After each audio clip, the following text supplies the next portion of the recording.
Eu sou a Maria José da Silva, tenho 51 anos e alguns meses.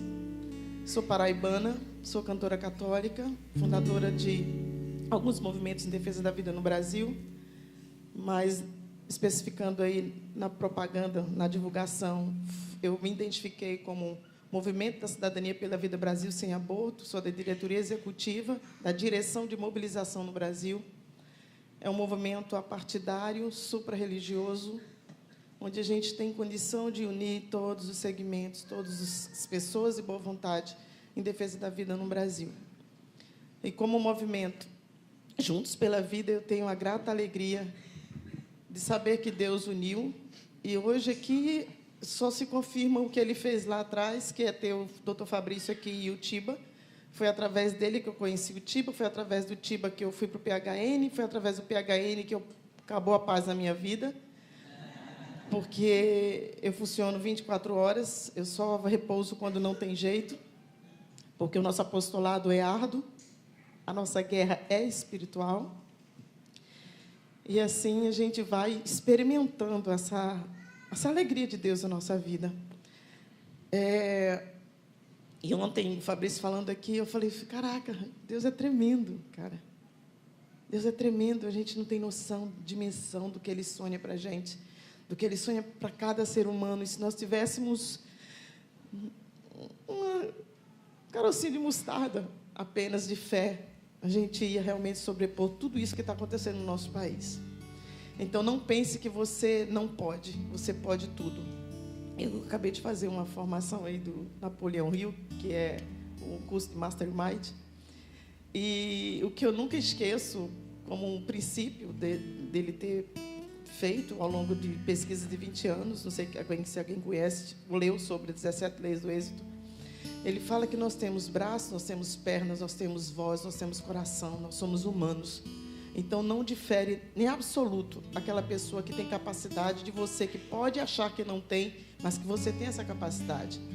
Então, por detrás do que se apresenta aqui, tem um ser humano, porque vem de Deus, somos imagem e semelhança de Deus, e porque nós precisamos reconhecer a cada momento essa pequenez, mas também essa grandiosidade quando nós experimentamos o batismo no Espírito Santo de Deus. Nós somos chamados a ser sal da terra e luz do mundo, a ser essa luz que não se apaga. A gente precisa ir mais além e pedir a Deus todos os dias que nos fortaleça para esse combate. O fato de vocês estarem aqui e que Deus tem falado ao meu coração esses 2 dias ali de trás ou aqui na frente, é que Ele está acendendo uma chama em Santa Catarina. É como um coração enorme que pulsa, com sangue vindo direto do coração de Jesus. E por que não dizer com a água que jorra do peito aberto dele, para que a partir daqui, de vocês que compreendem, que receberam esse chamado, esse convite, eu e o Tiba, a Déia, o Fabrício, o Jean, nós não estamos mais sozinhos. Vocês hoje fazem parte no coração de Jesus conosco, para que outros corações possam bater. Amém? Eu sou mãe de 2 filhas, Gabriela e Isabela. Eu moro no Rio de Janeiro há 32 anos e tenho material para palestrar aí durante uma semana com vocês, ininterruptamente, mas acredito que o que vocês ouviram e aprenderam até aqui é material suficiente para que você possa, através das fontes, ser um grande promotor da vida, né? E fazendo a contextualização do que é a defesa da vida no Brasil, ela iniciou há 5 décadas com o Monsenhor Ney Saerpe. Ele ia para as portas de clínicas lá no Rio de Janeiro, era muito conhecido, uma clínica que nós conseguimos fechar, mas já se abriu em outros lugares, que era ali em Botafogo. E ficava ali nas proximidades, rezando o terço, e as mulheres eram abordadas ali na entrada da clínica. E a gente percebeu ao longo de uns anos que nós não conseguíamos reverter as mulheres que, quando estão e quando vão e quando tomam a iniciativa de ir fazer o aborto, elas estão muito determinadas. E a probabilidade da gente conseguir reverter essa situação caía aí de 90% para 40%. Ou seja, metade dos bebês que as mulheres iam, elas acabavam abortando.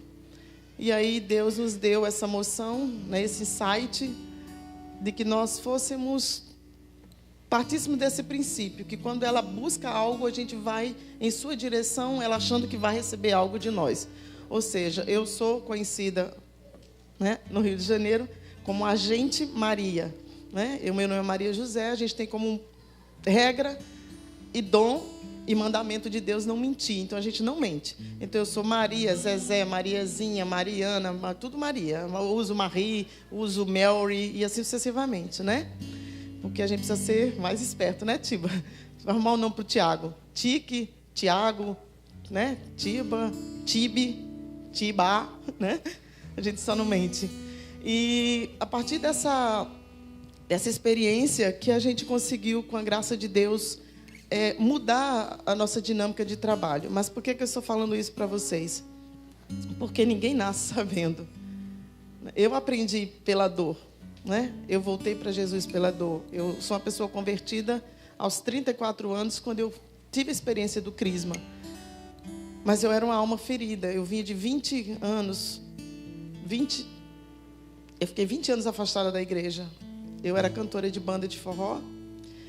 Dos 13 aos 17 anos, 18 anos. Estudava, trabalhava, ajudava a sustentar minha família. Sou a segunda filha da segunda união da minha mãe, que é mãe solteira. E eu vim para o Rio aos 19 anos. E quando eu vim para o Rio, eu sofri uma violência sexual, um estupro. Eu tinha 18 para 19 anos. Isso aconteceu na minha cidade, em Campina Grande, na Paraíba, com uma pessoa conhecida, um noivo de uma colega que estava prestes a casar. A gente foi para a despedida e ele me sequestrou numa moto a 200 por hora e me violentou num motel. Está lá registrado até hoje tudo que ele fez comigo. As imagens, obviamente, da entrada daquele hotel. Eu não podia pular, se eu pulasse eu ia morrer. E aquilo resultou, 2 meses depois, eu descobri que estava grávida.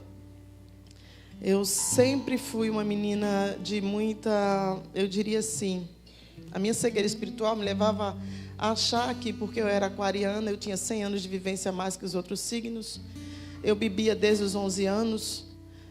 Eu tinha a liberdade, porque basicamente eu me bancava, ajudava os meus pais, os meus irmãos, mas eu era uma sonhadora e não era a única, né? Então, assim, quando eu vim para o Rio, eu sofri o pão que o diabo amassou, literalmente. Primeiro porque eu vim ferida, magoada, traumatizada, e já me enfiei no alcoolismo, e eu virei alcoólatra, eu tentei o suicídio. E eu passeava ali no Leblon e via aquelas mulheres com carrinho de bebê, e eu virava assim a cara para não olhar, e eu via o choro de bebê, e eu sonhava com as crianças. Exatamente o que está bem assim, expresso no Blood Money. Não sei se vocês assistiram o Blood Money, Dinheiro de Sangue. Oriento que vocês busquem esse documentário e vejam na internet. E totalmente ferida, eu não tinha esperança. Eu fiquei noiva durante 7 anos, tinha relação sexual com meu noivo, e eu nunca tinha falado da minha experiência do aborto para ninguém. Só quem sabia eram os médicos e a minha irmã, que é minha amiga confidente, é o meu anjo, é a pessoa que eu mais amo depois da minha mãe e da minha filha, das minhas filhas. Porque eu não deixei de ser mãe de 2 filhas. Eu tenho uma filha viva e uma filha morta. A mulher não deixa de ser mãe quando ela aborta. E eu uso esse pingente aqui, é um fetinho nesse aqui, que é a Gabi, e aqui é a Isabela, minha boneca, que está de mala pronta para ir para Portugal amanhã. Eu obriguei ela a ir lá em Fátima e rezar por mim. Está aqui. Porque foi através da minha filha que eu me converti. Foi através da minha filha, da catequese, que eu voltei para a igreja católica. Eu nunca saí dela, mas eu não pertencia à igreja, é importante destacar isso. E eu não me sentia digna, e isso eu percebo em muitas mulheres que têm a síndrome da depressão pós-aborto, que é um outro projeto que eu já faço, os atendimentos dessas mulheres. Por isso que minha paz acabou depois do PHN, porque eu comecei a atender mulheres do Brasil inteiro que têm a síndrome da depressão pós-aborto. Nesse inteirinho eu fiz o Projeto Esperança e o Projeto Raquel, eu fiz as 2 formações, mas como leiga, com a ajuda do psicólogo, a gente atende o Projeto Esperança. E é um projeto hoje que a pastoral familiar, através da Cátia e do Luiz, eles querem implementar no Brasil inteiro, que a gente possa oferecer a essas mulheres chagadas a terapia, na verdade, não é uma terapia que nós fazemos, que nós praticamos com ela. E a cada bebê abortado são 4 meses de acompanhamento. Mas voltando àquilo que foi tão falado de manhã e tão bem falado pelo Fabrício, que é as questões dos traumas e das consequências, das sequelas que eu fiquei. Eu vim descobrir depois de 10, 12 anos que eu tinha endometrioma de parede abdominal. Saiu até uma reportagem no Sempre Família, que quando eu tirei a minha primeira cirurgia, eu descobri, achava que era um pelo, e não era um pelo, era um caroço que foi crescendo, crescendo, crescendo, crescendo. Isso já lá para 2001, para 2003. E eu quase que morri, eu tive que passar por 2 cirurgias, colocar uma tela de Marlex aqui no meu abdômen, porque eram resquícios dentro do meu discernimento do aborto, porque eu tive uma perfuração no meu endométrio. Ou seja, eu engravidei novamente por puro milagre de Deus, porque eu estava condenada à morte. E Jesus foi lá e me resgatou, porque eu ia morrer. Quando eu engravidei novamente, eu lembro que eu era gestora numa empresa multinacional, tinha uns 300 funcionários, e eu fui na minha gerente e falei para ela, estou grávida, e essa criança é a resposta de Deus para a minha vida, e Ele não me condenou, eu não vou para o inferno, porque eu vou dar a vida a essa criança. E também não falei o que tinha acontecido comigo, mas foi uma resposta tremenda de Deus, porque Deus usou da Isabela, da catequese na igreja, para eu voltar, para ver que ela assistia à missa, celebração eucarística, e me apaixonar novamente. E minha filha orou para que eu parasse de beber, porque eu bebia muito todos os dias. E ela falou, mamãe, eu vou rezar para você ser salva. E eu lembro que eu ia para as missas e ficava lá atrás.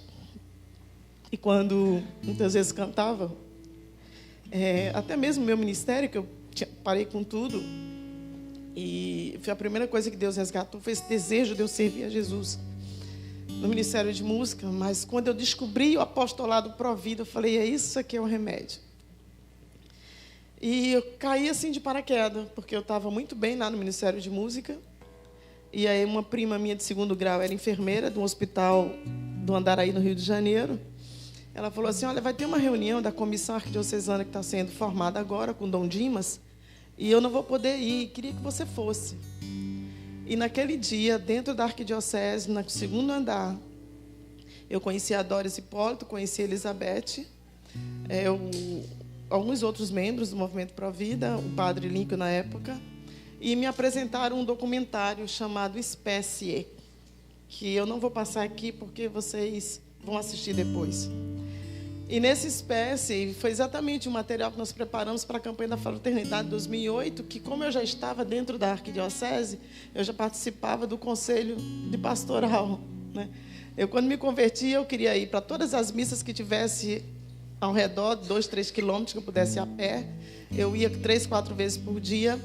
Eu fui servir em todos os apostolados, eu fui para a Pastoral da Saúde, eu fui fazer apostolado no cemitério, eu visitava defunto, eu aconsolava o povo, eu fui fazer missão popular, e aí eu cantava e animava a terceira idade, e era só alegria, porque quando a gente experimenta esse amor maior, que a gente esbanja e a gente quer que o outro sinta a mesma coisa que nós. Até a gente compreender que tudo tem o seu tempo, que nós somos únicos e irrepetíveis. E que cada um tem o seu momento com Deus, e Ele prepara isso com muito carinho, porque Ele nos ama profundamente. Mas o apostolado do cemitério, eu não aconselho vocês irem, depois eu digo porquê, se vocês me lembrarem. E aí, quando eu descobri, naquele dia, assistindo esse documentário, que chama-se Espécie, que foi preparado, então, dentro dessa contextualização da dignidade da pessoa humana, para que nós pudéssemos abordar a questão da defesa da vida, eu vi uma cena nesse vídeo, que é um feto esquartejado, que é um bebê. Eu vi os pedacinhos, mãozinha, pezinho, qual vocês viram ontem aqui no slide do Fabrício. Eu prego muito em retiro para mulheres, só para mulheres, porque eu aprofundo mais em outras experiências que vivi. E também para o jovem, para que a gente consiga reconciliar o jovem com seus pais.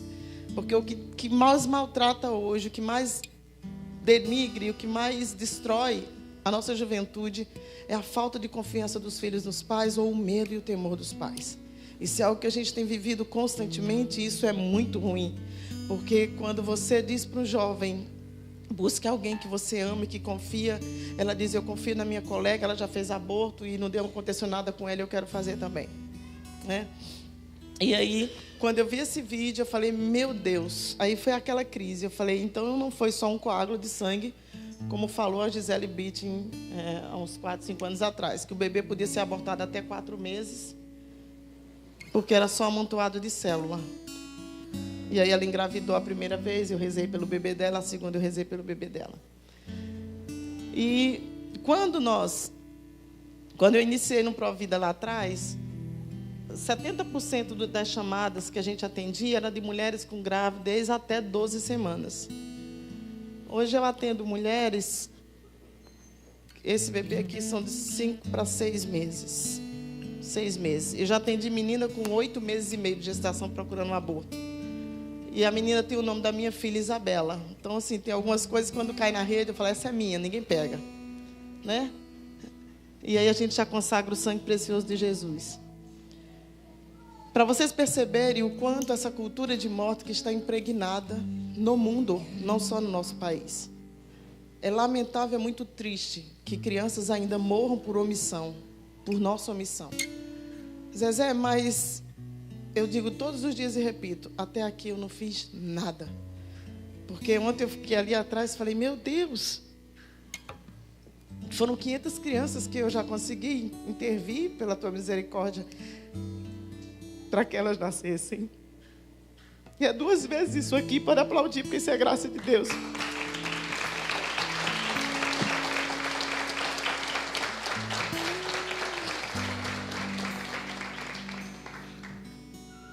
Eu lembro que quando eu participei de um congresso aqui na Itaici, em 2008, se eu não estou equivocada, 2008. Foi um congresso internacional, Cultura da Vida, Cultura da Morte, que o Monsenhor Sonarruja veio e o Monsenhor Michael Chois. E ele falou algo que eu nunca mais esqueci na minha vida e sempre que oportuno eu repito. Ele falou assim, que a vida humana, que esse mistério de Deus que só compete a Ele, é algo tão estupendo, tão grandioso, tão lindo, que se nós soubéssemos o valor que a gente tem, o que nós somos na essência, a gente nunca se permitia se machucar, nem se mutilar, nem maltratar, e muito menos matar a outra pessoa. Ele falou que o Espírito Santo que pairou no deserto na criação do mundo é o mesmo Espírito Santo que fecundou o ventre da Virgem Maria no anúncio do anjo Gabriel, que é o mesmo Espírito Santo que veio em Pentecostes sobre a Virgem Maria e os apóstolos, que é o mesmo Espírito Santo que no momento da transubstanciação, no mistério da fé, onde o vinho se transforma em sangue de Cristo e o pão se transforma no corpo do nosso Senhor Jesus Cristo, que é esse mesmo Espírito Santo que fecundou através de um ato de amor de homem com mulher, do teu pai com a tua mãe, que naquela hora foi uma explosão de luz. E ali Deus determinou, inclusive esse momento que você está aqui agora. Ali Deus sonhou. Por isso que todas as vezes que a gente mata um ser humano, que a gente é conivente com essa cultura de morte, a gente impede simplesmente o ser humano de contemplar aquilo que é mais belo. Ele mesmo se olhando no espelho. A gente ceifa a vida de uma criança inocente e a gente destrói. Porque a minha vida foi sequelada e quase destruída ao extremo. A Elba fala isso. Zezé, eu desci a escadaria do inferno. Eu falei, Elba, tu estava na de cima, eu estava num batente de baixo. Porque eu não me reconhecia digna. E o que mais hoje nós temos são mulheres doentes, sequeladas, casamentos destruídos. Antigamente eu atendia só jovem solteira, universitária, agora atendo casais com 12 anos de casado. Teve uma que eu atendi no meu escritório, que eu tenho um escritório no Rio de Janeiro, tem vários escritórios no Rio de Janeiro, e eu escolho umas horas para atender, que é tipo 9, meio-dia, 18 horas, vocês sabem por quê. Né?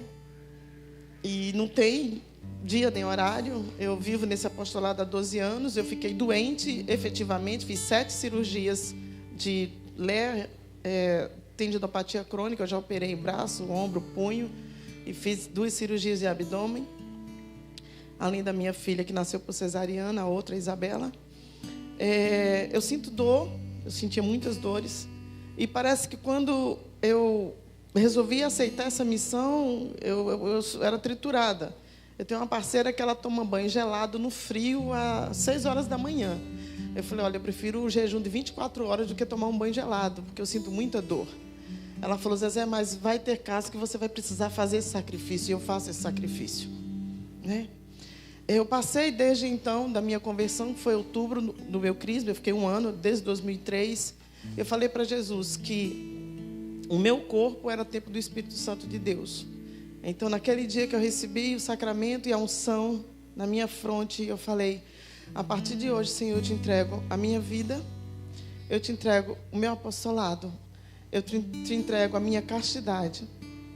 E foi muito mais fácil para mim viver a castidade, a qual eu vivo, graças a Deus, há 14 anos, do que eu parar de beber.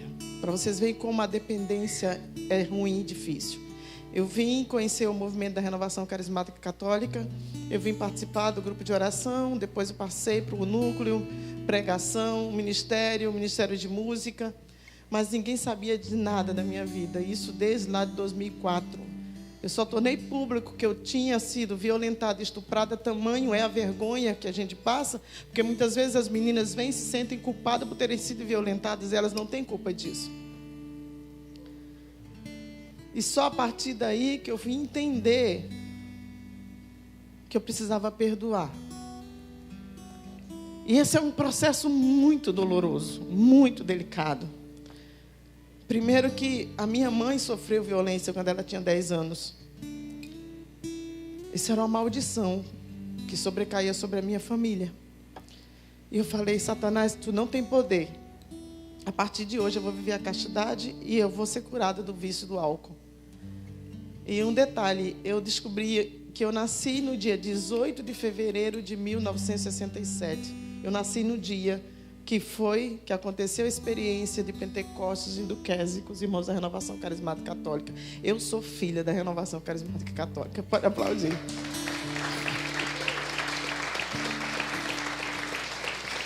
E a renovação, ela só me ajudou a amar e me aprofundar e conhecer a igreja.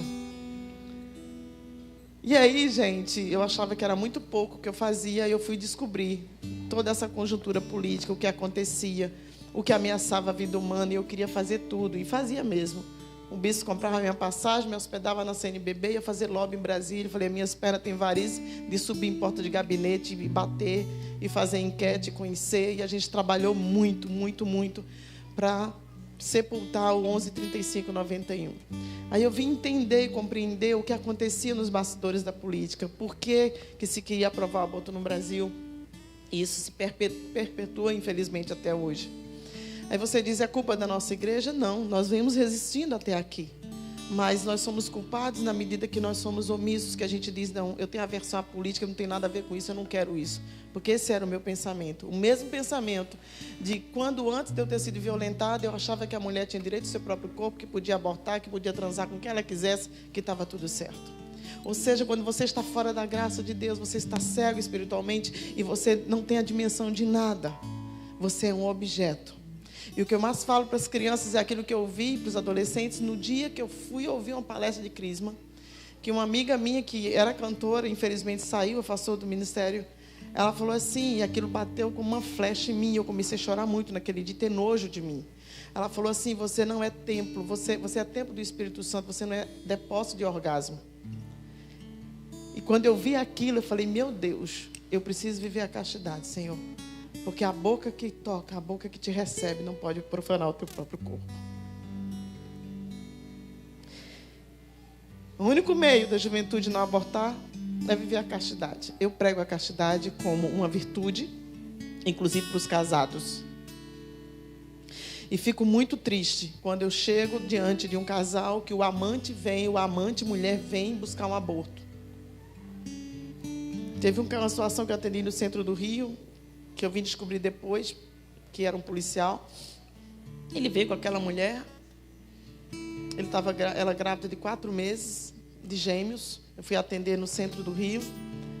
E aí quem me passou o caso falou assim: Zezé, toma cuidado, não vá sozinha. Esse cara é bandido. O nome dele no Facebook é o Gostosão. Eu falei, é mesmo? Quero conhecer então.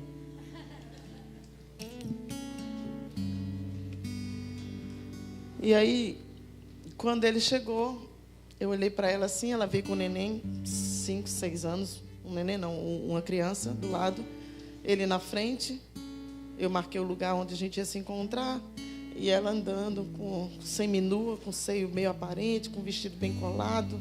Eu olhei assim, achei estranho, falei, isso não é a mulher dele. E aí, quando eles sentaram na minha frente, eu peguei na mão dela, a mão dela estava trema, muito gelada. Eu peguei a gente tem à la carte. Você escolhe aqui. Você quer como matar teu filho? Sucção, a metodologia toda. Falei, posso mostrar? Seu filho está aí. Não tem problema, pode mostrar tudo. Falei, tá bom. E aí eu olhei nos olhos dele e falei, você tem certeza que é isso que você está procurando para ela? Ele, sim, não é o momento, não tem jeito, a gente tem outros filhos. Eu falei, você tem outros filhos com ela? Tenho.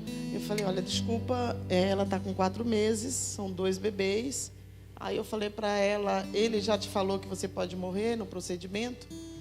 Não. Eu falei, você não sabe? Não. Eu falei, então aqui. Aí abri o vídeo, e aí ela começou a chorar naquele restaurante, ele mudou de cor, um negão, bonito, gostosão. Mas ele se desmontou, porque aí, quando ele levantou, aí eu fui, cheguei perto dele e falei, eu já sei, você quer que essa mulher aborte porque você é casado. E não é a primeira, nem a última vez que eu estou atendendo, infelizmente, alguém nessa situação. Mas eu quero te dizer que ela não vai matar essas crianças, que a gente vai ajudar. Se você não quer, vai abandoná-la, não se preocupe que a gente cuida dela.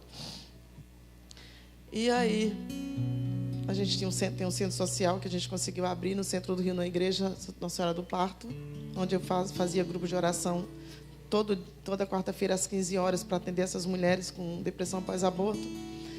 Ele foi, e aí ele sentou. Quando eu olhei, ele estava lá, porque eu tinha dado o endereço para ele como suporte, né, do nosso atendimento. E aí comecei a descobrir que ela morava na zona sul do Rio de Janeiro, lá no Flamengo, que o apartamento estava penhorado, que ela não tinha mãe, não tinha pai, que ela tinha 4 filhos, um de cada homem, estava grávida dele de 2, e numa situação absurda. E a gente começou a ajudar essa família. Naquele dia que ele estava lá, eu cheguei, olhei assim, falei, caraca, ele, e eu caí no pau na oração, né? Aí ele olhou para mim e falou assim, bom, bonita sua voz, que pregação. Realmente, eu não sabia que você era isso. Eu falei, não falei, não. Então, eu queria também que você fosse sincero, falasse quem você é. Aí ele falou, eu sou policial civil, hoje ele é meu parceiro e me ajuda a fechar as clínicas de aborto no Rio de Janeiro. Só que detalhe, no Natal, eu fui lá levar o berço de gêmeo para gêmeos, que eram 2 meninos, eu sou madrinha de um e a Elba é madrinha do outro, é madrinha do outro bebê. Fez o DNA e os filhos não são dele. E aí eu falei para ele assim, você é um homem de bem. No dia que eu atendi, eu olhei nos seus olhos, e o que fez ele desistir de insistir foi assim. Eu olhei para ele, falei para a mulher, não tenha ciúme, eu sou casta. Eu olho nos seus olhos e vejo que você não é uma pessoa má.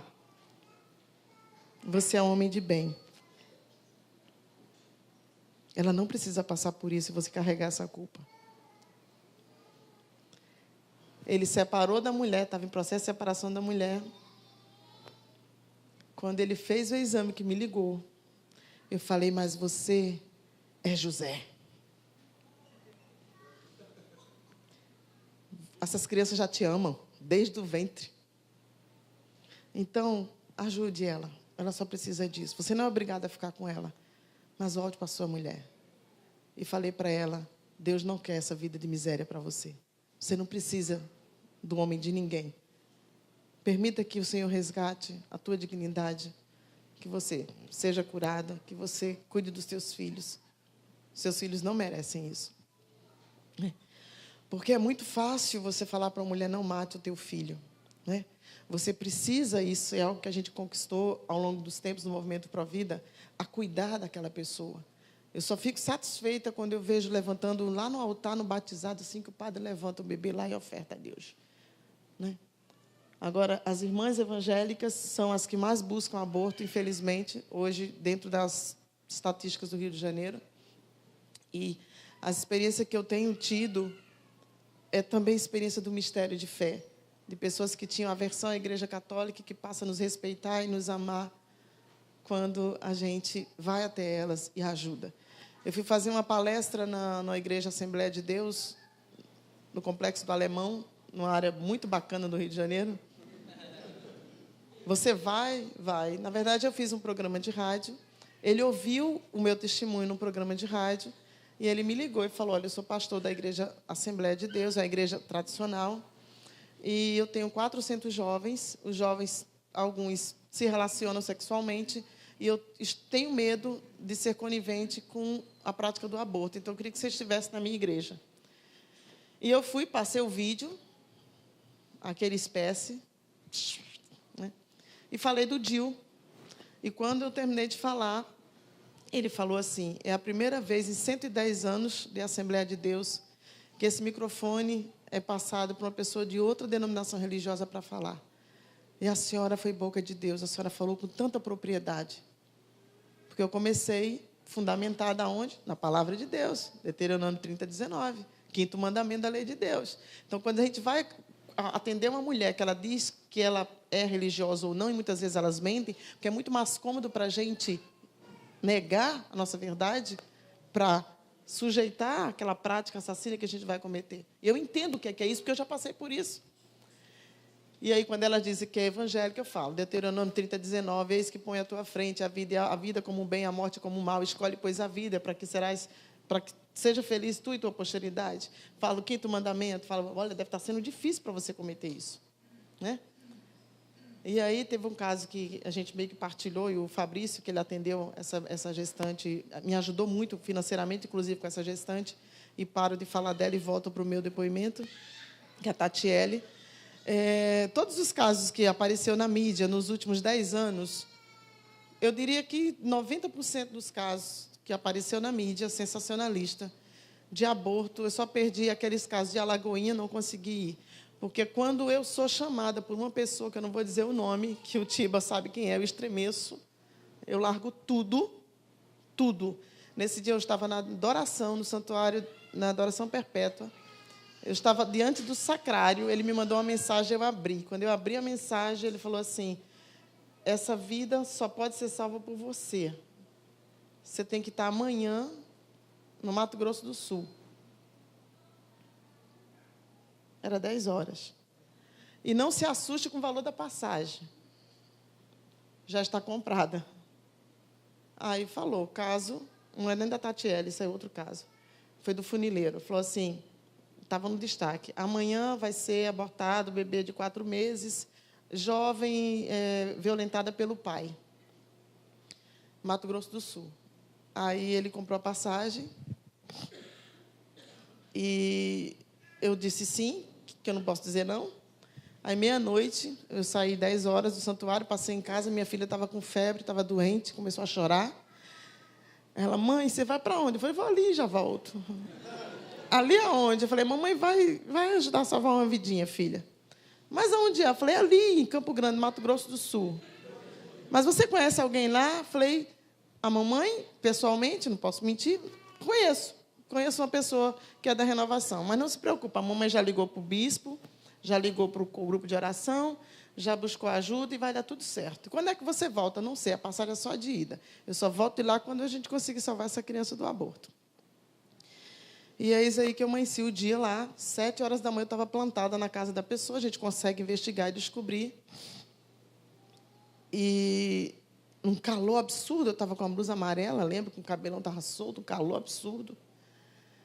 Estava com, acho que R$100 no bolso. Alguém me pegou e me levou. Sei que eu cheguei lá. E aí, quando eu vi aquele quintal, um ferro velho, um carro, era funileiro, trabalhava com funilagem, é isso o nome? Não sei. E aí, bati na porta, tinha pedido antes para minha amiga da Renovação Carismática ir, a intercessão, que eu não trabalho sem intercessão, não atuo sem intercessão, em jejum. E aí ela falou assim, eu vou, já descobri onde é. É 2 ruas depois da minha casa. Essa menina, eu conheci ela no ENF da Renovação, há uns 8 anos atrás. Eu tinha o telefone dela guardado. Olha como Deus é bom. E aí, ligamos para ela, e ela disse, não, Zezé, eu vou te ajudar, eu te recebo aqui. E eles gostam de mim, porque eu gravei CD, porque eu canto, prego, enfim. Isso é tudo supérfluo, mentira. E aí, ela me atendeu na casa dela. Quando eu cheguei lá, quando eu olhei, assim, maniada. Sabe assim, escadinha? Tinha umas 8 crianças. Eu falei, caramba, e agora? Criança gosta de quê? Coca-Cola, né? Aí eu falei, para eu ficar aqui e ganhar a simpatia das crianças, eu vou comprar pizza com Coca-Cola. Se não tiver pizza, eu compro pão. Aí peguei o dinheiro, falei, onde é que tem um mercadinho aqui perto? E começou a vir as crianças. E veio uma moreninha, Fernanda, 2 aninhos, linda assim. Aí eu olhei assim, e era diferente das outras crianças. Eu falei, quem é essa criança aqui? E ninguém questionou quem eu era, porque eram todos pequenos mesmo. Aí tinha uma árvore frondosa, tinha um banquinho, eu sentei ali embaixo daquela árvore frondosa, eu e a minha amiga intercessora. E ela, Zezé, o que é que a gente vai fazer? Eu falei, a gente só sai daqui quando a gente conseguir dissuadir essa menina do aborto. Está marcado para as 9, são 7, uma hora ela vai aparecer. Eis que a menina aparece no carro da Polícia Civil. Enquanto ela estava chegando no carro, passou SBT, Record, Band. Por quê? Quando a gente fala que a cultura da morte está disseminada, é porque isso tudo é artimanha de Satanás. Então, eles fazem o quê? Eles querem pegar esses casos e trazer à grande mídia para você perceber que é legal, que o aborto é legítimo, que, embora seja previsto, né, a não punibilidade, ou seja, no direito, não há excludente de punibilidade, mas não deixa de ser crime o aborto no Brasil.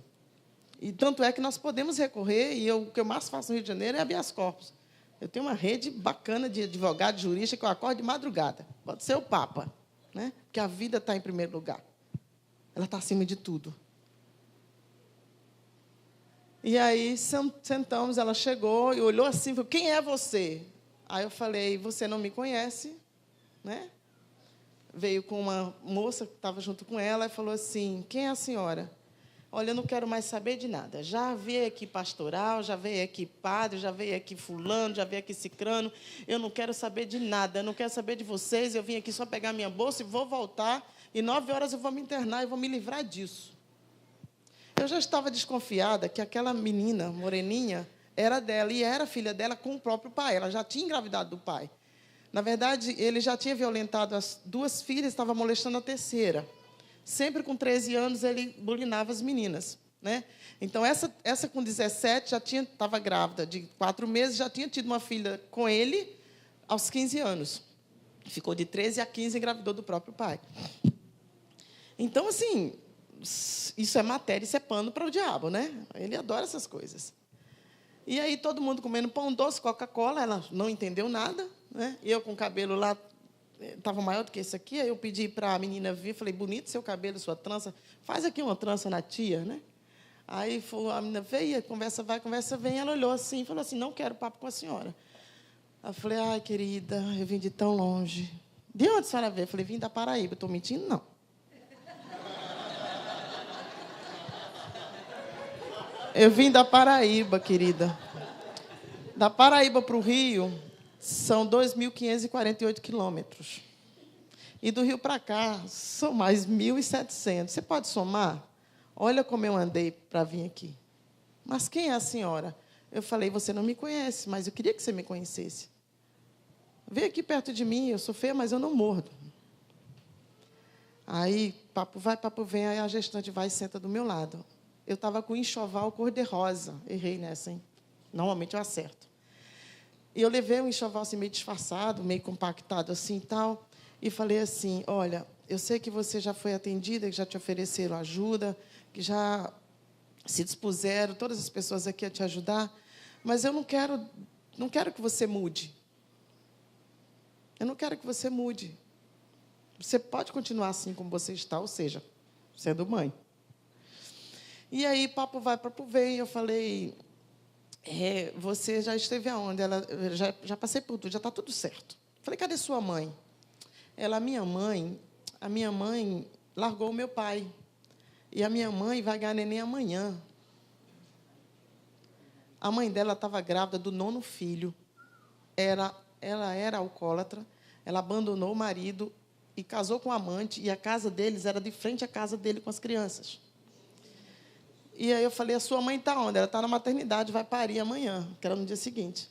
E eu fui lá ver a mãe dela e levar um enxoval cor-de-rosa que eu levei. Era para a mãe dela, idiota que não sabia que era para ela, né? E aí eu falei assim, já falaram que você vai passar? Já disseram como é que é o procedimento? Não, a psicóloga é muito superficial, ela não quer. Na verdade, algumas pessoas dizem que não, mas eu quero resolver isso. Inclusive, o meu pastor, que era da igreja adventista, falou que essa criança é fruto do pecado. Então, como é fruto do pecado, o pastor falou que eu posso abortar.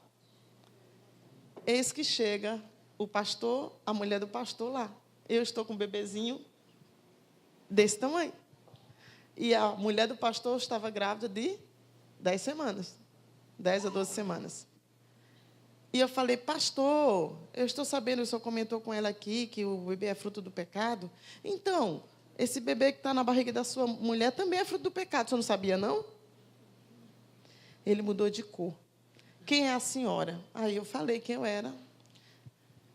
Conversei com a menina antes dele chegar, obviamente, que eu estou ultrapassando aqui. Eu tirei esse bebê, estava bem escondidinho, não era dessa coisinha, um que já vem dentro do próprio útero que a gente comprou nos Estados Unidos, que o Monsenhor utilizava, a gente herdou esse material.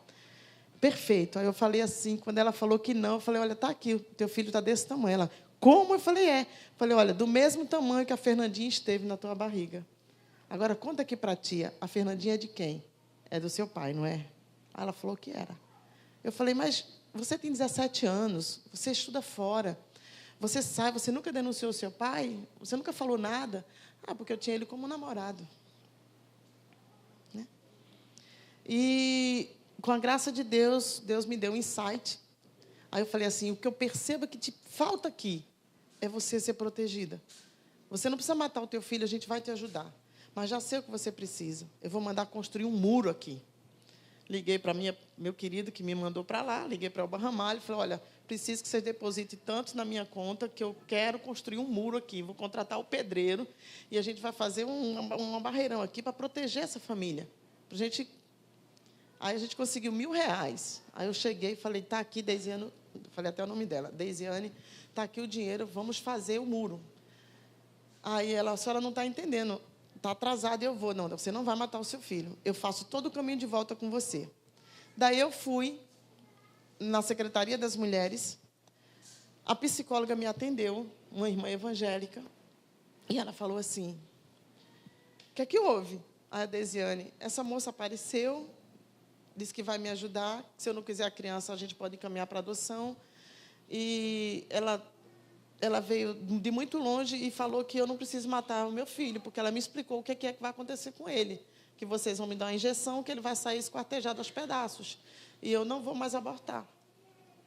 Ela tinha 17 anos, o irmão mais velho era arrimo de família, o pai foi preso, estava preso, daí eu pedi uns irmãos da renovação para ir lá olhar aquele infeliz lá na cadeia, tentar ajudá-lo. E aí, gente, para sintetizar e fechar esse depoimento, a psicóloga olhou para mim, eu falei, a paz, aí ela me deu um abraço.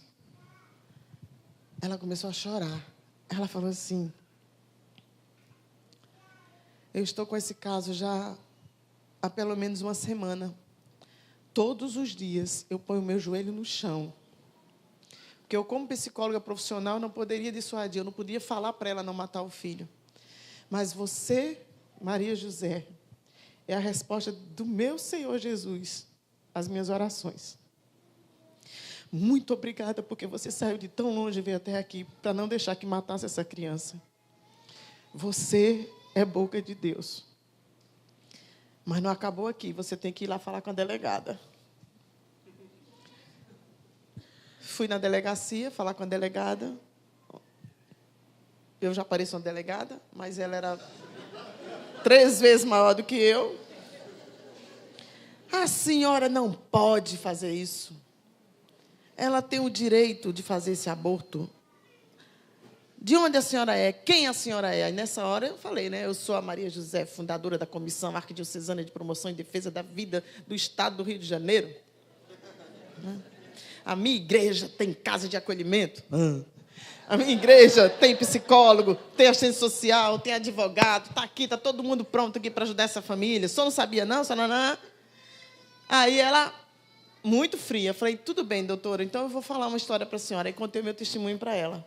Ela, mas a senhora não teve culpa nenhuma. A senhora falou igual aquele senador em Brasília, quando eu falei que tinha sido violentado, tinha feito um aborto. Ele falou assim, mas você não cometeu crime algum. Eu falei, o senhor que se engana, porque ninguém falou que eu ia passar. Isso. O senador foi um dos relatores do anteprojeto do Código Penal. Eu estive lá no Senado com a Elba Ramalho, peguei um fetinho desse feio dentro da bolsa dele. Falei, já que o senhor não acredita na vida, o senhor tem filho, não tem? Então mostra isso aqui para sua esposa quando chegar em casa. Não quero, eu digo, o senhor quer sim. Aí enfiei assim, no paletó dele, né? E aí, gente, a delegada falou que... E aí eu comecei a conversar com ela, da minha experiência. Ela falou, eu sei o que é isso, que eu também fui.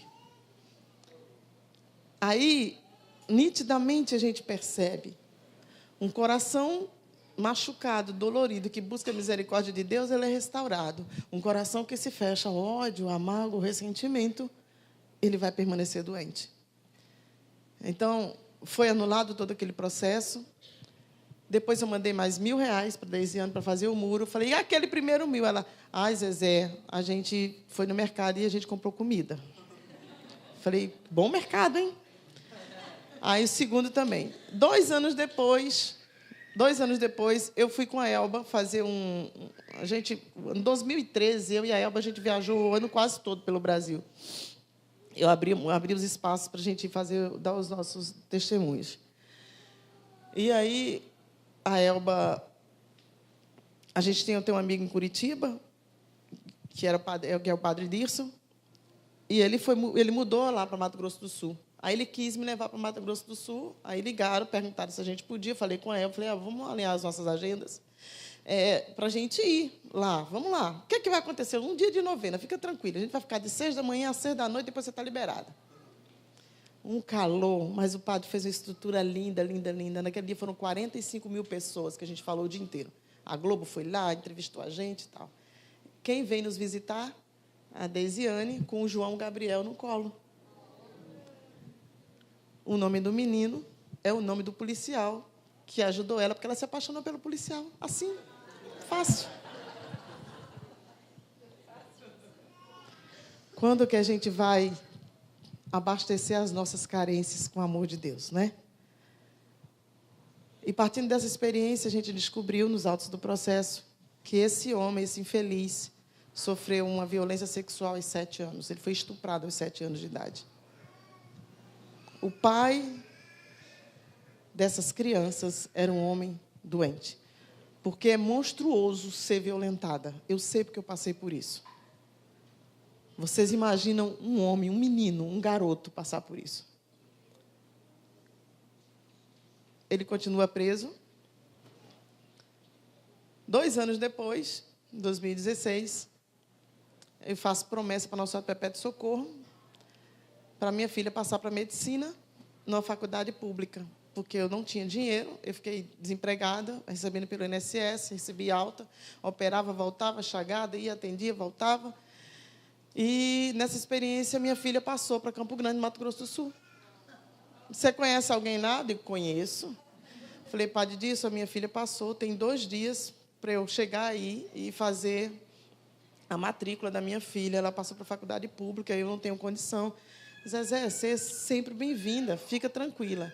Aí cheguei, já fui para as comunidades, já preguei num canto, preguei no outro, fiz palestra, bababá, comprei a passagem de ida e de volta para mim, da minha filha só comprei a de ida. Minha filha, o tesouro que eu tenho de mais sagrado no mundo, nunca tinha se afastado de mim, mas os sonhos dela eram muito mais importantes para mim. E eu falei, se você passar em qualquer lugar do Brasil, eu tenho a RCC, eu tenho a Igreja Católica, eu tenho a Pastoral Familiar, e eu vou arrumar abrigo para você.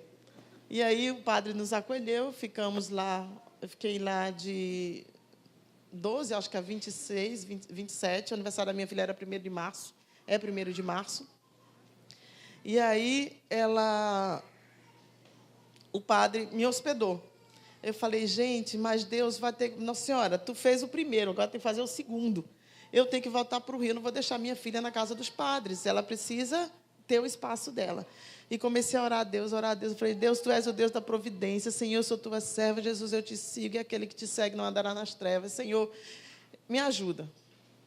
Aí, quando foi no dia 28 de fevereiro, eu chorava que nem criança. Aí, eu saí de dentro da casa do padre, que ele tinha hospedado a gente, e a gente foi para um quartinho de trás, no fundo. Ele falou, olha, está aqui, fica aí, não se preocupa, às vezes você é missionária, você é muito bem acolhida aqui, fica tranquila. Eu já cantava, nesse inteirinho já teve uma outra situação de câncer de uma prima minha, e eu fui lá pedir Nossa Perpétua Socorro, ajoelhei, e os médicos tinham falado que a minha prima ia morrer de câncer no intestino, que era as últimas horas, a minha irmã saiu do Rio, foi para lá, e eu estava lá no Mato Grosso do Sul, fazendo a novena e tal. E aí eu orei, no dia seguinte a minha prima não somente saiu do CTI, saiu do coma e levantou, depois fui para Paraíba, encontrei com ela lá, depois comendo pamonha e fumando. Falei, vai morrer, desgraçada, do cigarro. Porque Deus dá a oportunidade de você se ressuscitar infeliz e tu vai morrer com cigarro fumando. Enfim. E aí, no dia seguinte, toca o telefone. Olha, gente, sejam ousados, não volte atrás. Porque eu sofri já o pão que o diabo amassou em fila de perícia do INSS. A ponto de perito mandar eu baixar a calcinha para ver minha cicatriz, a cirurgia, porque eu tinha faltado uma perícia. É humilhante você passar pelo INSS. Eu tenho 30 anos de carteira assinada. Eu trabalhei numa multinacional. Eu ganhava muito bem até ficar doente e eles me deram um chute, porque a gente só serve quando está bem. Mas Deus me fez sair, ir para a rua, sofrer, chorar, né? Sair dos comas alcoólicos para me reencontrar com Ele, através do carisma, do crisma, e me ressuscitar. Falei, não vai me envergonhar. Aí me toca o telefone de manhã, a minha filha, mãe, amanhã você vai embora? Eu falei, não, mas vai acontecer alguma coisa. Isabela, pode ter certeza. Eu não falei para você, filha, que se você fizesse o crisma, você passava para a medicina? Aí ela fez o crisma com 17, terminou o crisma no mês, passou numa medicina no outro. Falei, então, fica tranquila. Nossa Senhora Perpétua Socorro vai nos socorrer. Toca o telefone. Aí atendo o celular com sono, lá no cantinho. De madrugada eu levantei. De frente a esse meu quarto tem um sacrário, tem a capela da Casa dos Padres. Eu fui lá e ajoelhei diante do Santíssimo. Falei, Senhor, eu estou indo embora amanhã, meu coração está partido. A minha filha, tudo que eu tenho, minha mocinha vai ficar aqui, Senhor, nessa cidade. Me ajuda, Jesus, bababá. Aí toca o telefone. Falei, Maria José? Sim, Maria José. Aqui é da Telefônica. Eu estou te caçando já há muito tempo. Eu sou aqui do setor financeiro. Eu estou ligando porque a gente está tentando fazer um crédito, acreditar um dinheiro na sua conta, afastada há 10 anos. Eu sei que tivesse morrido, esquecido de mim. E a gente quer depositar um dinheiro na sua conta. Falei, dinheiro? Eu falei, a minha irmã me deu R$500. Eu estava vivendo um mês, né? Aí eu falei, qualquer R$500 está bom. Eu falei, deixa eu pegar o papel para anotar. Anota, a minha conta é essa mesmo, a conta é essa. Banco do Brasil, aí eu passo para você depois a conta também. É essa conta aqui, pode depositar. Gente, a mulher fala assim para mim, 8, 0,43, falei, e 35. Falei, como? Ela, R$8.043,35. Falei, meu Deus do céu, Isabela, amanhã tem japonês. Fui para o japonês, gastei a metade do dinheiro. Aí comprei panela de pressão, comprei camba para minha filha, gastei, e foi muito bom. Deu dízimo? Quase. E aí eu falei assim, caraca, arrumei a mala, aniversário da minha filha, fui curtir. Primeiro eu falei, imposição o quê? Vamos para a missa agradecer a providência de Deus. Mãe, eu falei, mãe nada, vamos para a igreja. Né? E aí fomos à Perpétua Socorro, agradeci. E no dia seguinte, estou com as malas prontas, toco o telefone, o mesmo telefone, atendi no primeiro toque. Aí ela, não, Zezé, porque tem o PL desse ano, que é mais 3.600 e pouco, estou botando na sua conta. Eu falei, não acredito, estou milionária. E aí, eu consegui instalar minha filha passou por um período difícil, no ano seguinte eu fui visitá-la, no ano seguinte, no segundo ano, entrou em depressão, tive que levar para o psiquiatra, eu quero desistir da medicina, eu não aguento mais, eu falei, você vai aguentar, eu quero virar mochileira, falei, você vai virar mochileira, porque eu também quero, mas quando você se formar, você pode fazer o que você quiser. Mas eu não impus, você escolheu ser médica, né, doutor Fabrício? Você escolheu, então essa escolha é sua. Eu não te impus absolutamente nada. Agora, filha, você não vai deixar para trás tudo que a gente passou para chegar até aqui. Você não sabe o quanto eu caminhei para chegar até aqui. Quem me vê sorrindo não sabe o que eu passei, né? Então, as pessoas não nos conhecem no primeiro encontro. E aí, a Isabela continuou, está no 4º ano. Aí eu voltei para trabalhar, Deus me restituiu tudo, minha conta no azul, eu ajudando a gestante, tudo de bom. 1 ano depois acabou a minha estabilidade, me deram um chute no traseiro. Eu falei, glória a Deus, voltei para a missão 100%, diabo não vai matar criança inocente, porque agora 24 horas no ar e acabou já, né? Então, assim, a gente tem que ter muito determinante isso na nossa vida. Eu quero isso para mim. Todas as pessoas que atuam nesse apostolado, vai passar por provações? Vai passar por provações. Mas a gente começa a ter o discernimento do que Deus quer da gente.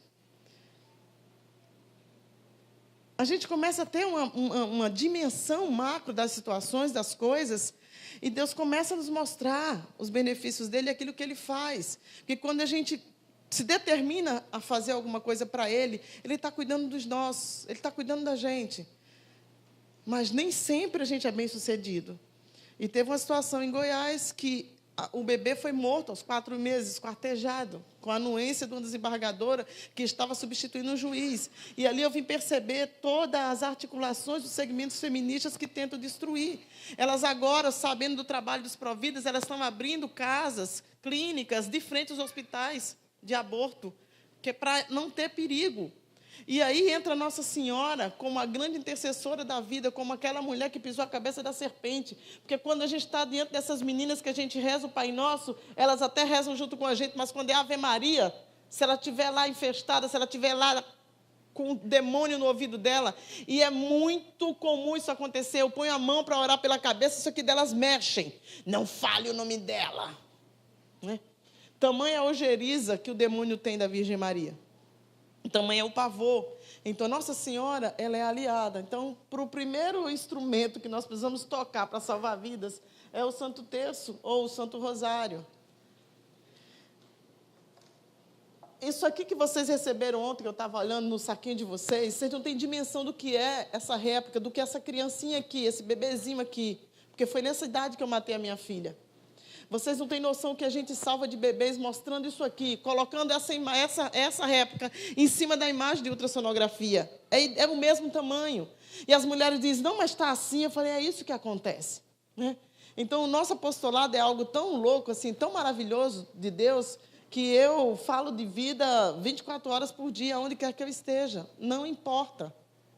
Não importa. Quando a gente é provida, que a gente se reveste desse desejo de permitir que o outro nasça como você nasceu, não tem nada que vai te impedir de fazer isso, nem no teu ambiente acadêmico, nem no teu trabalho, nem dentro do ônibus, dentro do metrô, em qualquer lugar você vai falar de vida. Eu pego aqueles velhinhos jogando carta de baralho nas praças públicas, eu paro perto deles, e aí, cabelo branco, sabedoria, parabéns, como vai o senhor, tudo bem? O senhor sabia que o senhor já foi desse tamanho da barriga de sua mãe? Aí ele já começa a rir, porque a mãe é um amor, né? Mas também pode acontecer de encontrar alguém que seja chagado pelo aborto. E eu preciso ter esse discernimento, essa caridade com as pessoas, assim como Deus teve comigo. E aí você se surpreende fazendo esse apostolado. Eu fui para dentro de um lugar no Rio de Janeiro que vende abortivo. Deixar um desse em cada quiosque lá. Eu fui agora para Aracaju, eu falei, eu quero ir na feira de ervas. Porque descobri que tinha lá 2 barraquinhas que vendiam abortivo. Eu falei, eu quero ir lá nessas barraquinhas. Zezé, quero ver uma garrafada, quero comprar todas as garrafadas. Estou cheia da grana, mentira. Né? Mas por quê? Porque o que é nocivo à vida humana precisa ser denunciado. E aí eu vou agora entrar no âmbito político, constitucional, institucional, tudo que a gente tem vivido. Eu não preciso me alienar e achar que eu só tenho que estar lá com o meu apostoladozinho, com o meu bebezinho, com o meu DVD, com um grito silencioso, falando para a mulher não matar o filho. Eu preciso saber o que está por detrás, o que está levando a sociedade hoje a relativizar tanto o valor da vida humana e querer descartar a criança como se descarta o lixo. Eu preciso falar para as meninas da minha experiência, do que eu vivi, e falo, e graças a Deus, todos aqueles que apareceram na televisão que iam matar as crianças, já atravessei o Brasil e fui lá. Para depois colocar a minha cabecinha no travesseiro e falar assim, eu não fui conivente, Jesus, eu fiz alguma coisa. E como eu sofro quando vejo criança jogada no lixo. Porque o discurso das feministas é, está vendo? Podia ter sido abortado. Eu falo em debate com as feministas pró-aborto, nem toda feminista é abortista, vamos combinar. Mas alguns dos partidos são.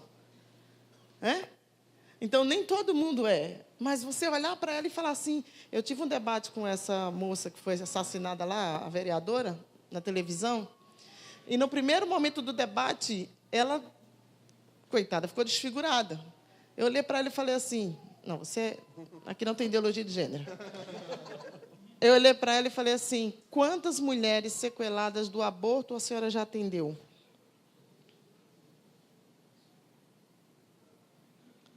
Ela ficou calada. E aí veio o cinegrafista, botou a câmera na minha cara, eu falei, então, deixa eu contar a história para a senhora. Eu sei o que vocês não fizeram por mim. Aí comecei. Aí o cinegrafista, moça, peraí, repete tudo de novo. Eu falei, com muito prazer. Tive que repetir a cena. Lamento profundamente dela ter sido morta, assassinada, né? Equivocada. Porque muitos dos nossos estão equivocados. Catequista, pró-aborto, eu já encontrei. Fazendo apostolado. Abaixo-assinado, 100 mil assinaturas, 79 mil é da Zezé, andando pelo Brasil, coletando assinatura. Né? Então, Deus me fez sofrer a chaga, a dor, o martírio, né? A ponto de eu dizer assim, eu vou cortar os meus pulsos, eu vou morrer, porque eu não aguento mais isso, para dizer assim, não, Zezé, você sofreu, você passou por tudo isso, mas agora eu vou te levantar, porque eu quero contar com você. E eu pergunto para você, o que você está fazendo? Eu pergunto para os jovens que estão aqui, qual a tua pegada? O que você vai deixar quando você sair, quando Deus te chamar? O que você vai fazer pelo outro? Gente, a gente se fecha tanto nos problemas. A gente se fecha tanto, muitas vezes, para a sociedade. Você vai no Rio de Janeiro, naquelas comunidades. Eu fui salvar um bebê com a Elba Ramalho, que saiu na mídia, na Bandeirantes do Rio, o direito de matar aquelas crianças. O tipo, inclusive, levou o pai dessas crianças lá para dar um depoimento, o Luiz. Ela estava grávida de siamesas. Eram 2 meninas, coladas lado a lado, com um coração e um pulmão. Eu já atendi 3 casos de siamesas que a gente salvou do aborto. E essas meninas foram mortas e o bispo viu a foto que eu mostrei para ele. Os médicos não tiveram a capacidade, a humanidade de sugar, de limpar, de higienizar aquele corpo. As crianças nasceram, viveram 1 hora e 20 minutos respirando. E ele esperou aquelas crianças morrerem. O primeiro caso de siamesas que eu atendi, eram 2 meninas coladas pelo tórax, coladinha assim, linda, Maria Clara e Maria Vitória. Eu vi, os meus olhos viram. E o padre que eu pedi para tirar foto, perdeu o celular. Falei, eu pego o senhor, padre. Naquele dia, olha o meu preconceito, eu fui para aquele hospital, maternidade de Laranjeiras, no Rio de Janeiro, 6 horas da manhã, caindo um temporal, uma chuva torrencial. Fiquei lá, rezando o terço, esperando o parto dessas siamesas. Eu recebi a denúncia de dentro do próprio hospital. Ela estava com 4 meses, o bebê eram as 2 siamesas. Eu fui no hospital visitar, ela estava internada, com 4 meses, ia fazer o aborto. Eu cheguei diante daquela moça, olhei para a mãe, uma negra muito bonita, cabelo siliconada, pele limpa, sobrancelha feia. Falei, ops, se fosse negona, eu queria ser assim. A filha toda maltratada, perebenta, ferida, cabelo ruim. Todas, falei, tem alguma coisa que está errada. Falei, Jesus, vai revelando aí, porque, né? E aí a gente impôs as mãos, a gente orou, vai falando a minha hora aí. Olhou as mãos, e coloquei as mãos sobre aquela criança, sobre aquele ventre, e falei assim, filha, você não precisa matar os seus filhos. Deixa que Deus seja Deus. Você sabe quem é Deus? A mulher olhou para a minha cara, mãe. Aí eu peguei um tercinho branquinho, dei na mão dela e falei assim, fulana, Cadênia, você não está sozinha. A gente pode te ajudar em tudo. Se essas crianças vierem a óbito, a gente faz o sepultamento. Mas deixa que o coração delas bata enquanto estiver dentro de você. Foi uma das experiências mais impactantes na minha vida e eu falo muito isso para os jovens. E vou dizer por quê. Ela tinha engravidado aos 15 anos, a mãe expulsou ela de casa. Ela morava num quintal de uma casa, no sítio, com todas as feridas, com todas as debilidades, com mosquitos, sem saneamento básico, sem absolutamente nada. A mãe era uma daquelas personagens que passavam numa novela da Rede Globo, casada com um gringo, dona de imóveis, empreendimentos no litoral do Rio. E a filha jogada. Ela desistiu, a gente conseguiu ajudar e acalmar aquela menina, ela recebeu a alta, ela foi ficou mais... Obrigada, Deus te pague. Foi para casa e a gente investigando. Aí eu vim descobrir que tinha acontecido isso. As crianças nasceram, fiquei de manhã. Quando eu estou lá, do lado, num banquinho, com guarda-chuva, passa um professor com um monte de alunos. Eu olhei aquele cara todo tatuado, falei, caraca, olha que maldição que é isso, gente. Julgar o outro pela aparência. Nunca mais eu faço isso na minha vida. Todo tatuado, aí eu falei, caraca, deve ser aborteiro. Falei, vou pegar o DVD, o Grito Silencioso, e um bebezinho, e vou conversar com ele. Aí a minha parceira falou assim, quem vai, eu ou tu? Aí ela, vai tu, Zezé, que tu parece delegada. Falei, tá bom. Aí eu falei, bom dia, professor, tudo bem com o senhor? Ele, tudo bem. Eu falei, a paz. Ele, a paz. Eu falei, eu vim aqui, que eu estou aguardando uma menina que vai ter neném e tal, não falei quem era. Mas nós somos um movimento em defesa da vida, pró-vida. Ele, sou também pró-vida. Estou indo, inclusive, fazer agora uma aula com os meus alunos, 16 alunos aqui, aula de imagem, de ultrassom, para mostrar exatamente o coraçãozinho do bebê batendo. Eu falei, ai, que vergonha, Jesus, me acorda, Senhor, me ajoelhei. Né? E aí, a alma ficou mais leve. Aí esperei as crianças nasceram. 8 dias depois, aquelas crianças, eu fui para dentro do hospital. Elas fizeram xixi e cocô. Eu limpei aquelas crianças dentro da UTI. Elas choravam, eram 2 meninas lindas, coladas pelo tórax, com um coração e um pulmão. E Jesus ali me revelou tudo que tinha acontecido na vida daquela moça. Eu saí daquela UTI, eu beijei aquelas crianças, eu chorava e agradecia a Deus. A enfermeira, a senhora está agradecendo por quê? Se o seu Deus pudesse, tinha operado elas, tinha dividido elas. Eu falei, você não entendeu nada, querida. Eu estou diante de um milagre de Deus. Tem dois seres humanos aqui, com um coração e um pulmão. Aí Jesus falou assim, eu mandei essas crianças, eu gerei essas crianças dessa forma, para que essa mãe possa se reconciliar com essa filha. Eu saí ali no hall, as 2 estavam sentadas, eu levantei a mãe, levantei a filha e falei, olha agora na cara da sua filha. Peça perdão por tudo que a senhora fez com ela, porque Deus me falou que Ele mandou essas crianças tão ligadas, tão coladas com um só coração, para dizer para a senhora, recupere o amor da sua filha, que vocês possam se perdoar mutuamente, que vocês possam viver. E eu só saio daqui se a senhora assinar que vai dar um apartamento para ela morar, porque eu já sei de tudo da sua vida.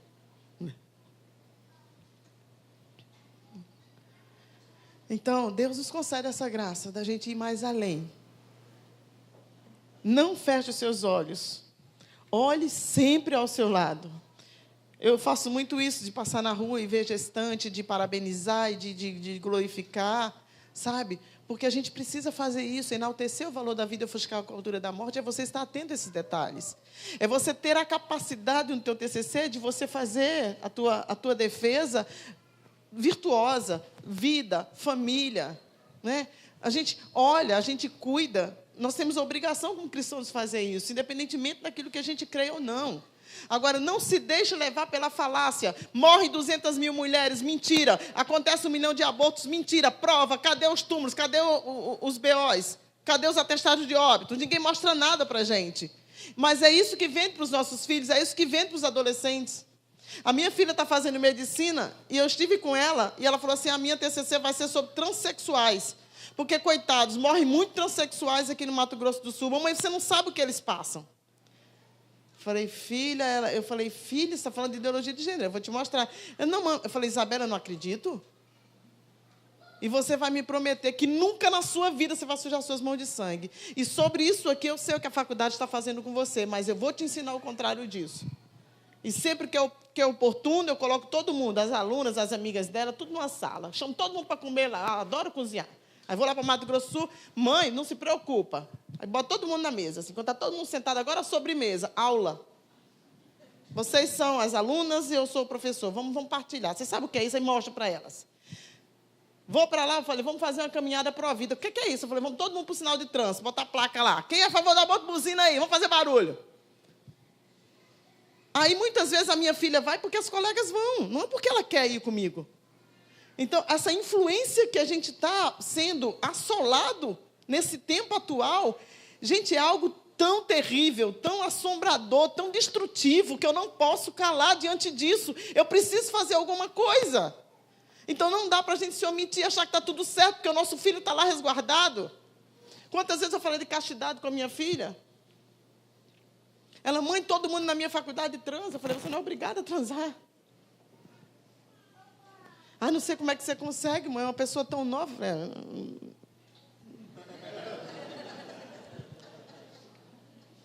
Quando a Elba veio trabalhar no Provida, eu fui para a casa dela, a gente se ajoelhou ali, a gente fez uma confissão mútua. Aí ela falou assim, mas Zezé, eu tenho 60 anos, eu tenho um fogo de 25.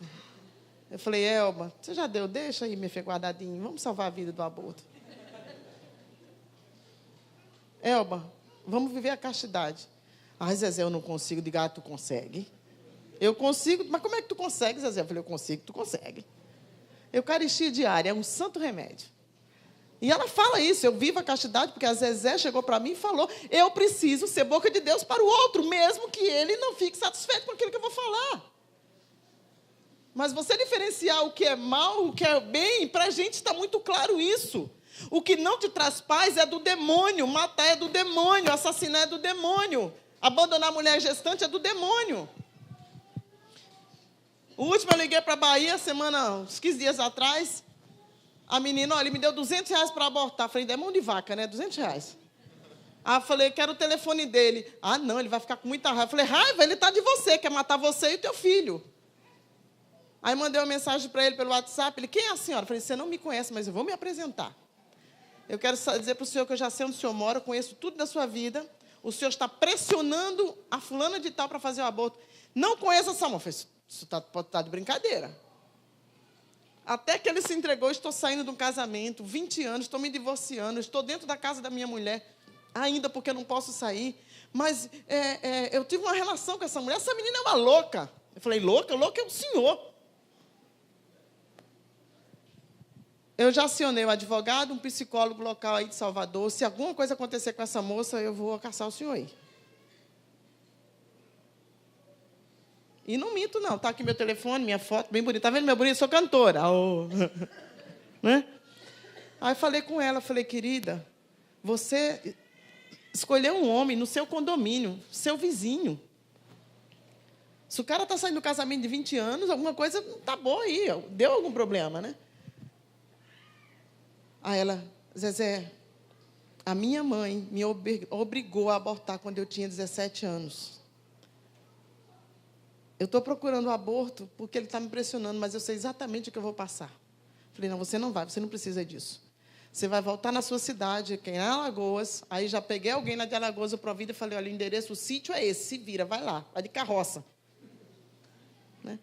Jesus não... Maria não foi grávida lá? Quantos quilômetros que ela andou? Ninguém sabe, né? Porque ontem o Gustavo, vamos andar até ali, eu já estava reclamando de salto alto, afundando dentro das britas, né? Porque ainda tem a vaidade, né? Salto alto, batom, para ver se dá uma disfarçada, né?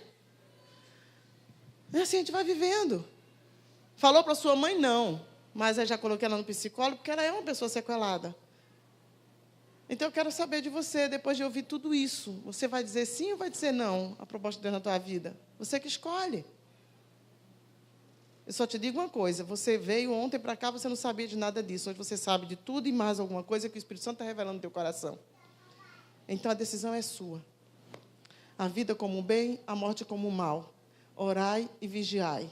Dentro da igreja, fora da igreja, saia do seu comodismo. Se levante, faça alguma coisa. Eu vou para shopping, é impressionante, aquelas meninas de shopping. Você sabia que a gente tem um dado estatístico em São Paulo e no Rio de Janeiro, que aquelas meninas que fazem distribuição em sinal de trânsito, ou elas fizeram, ou elas vão fazer um aborto. Elas estão ali trabalhando para ganhar dinheiro para abortar. E aí a gente vai lá e compra os abortivos dela. Então, o diabo, ele está à espreita, ele está lá para atacar. Chega de omissão. Chega. Não é para ter medo. Tem que ter ousadia. Amém? Amém? Amém? Ô, misericórdia!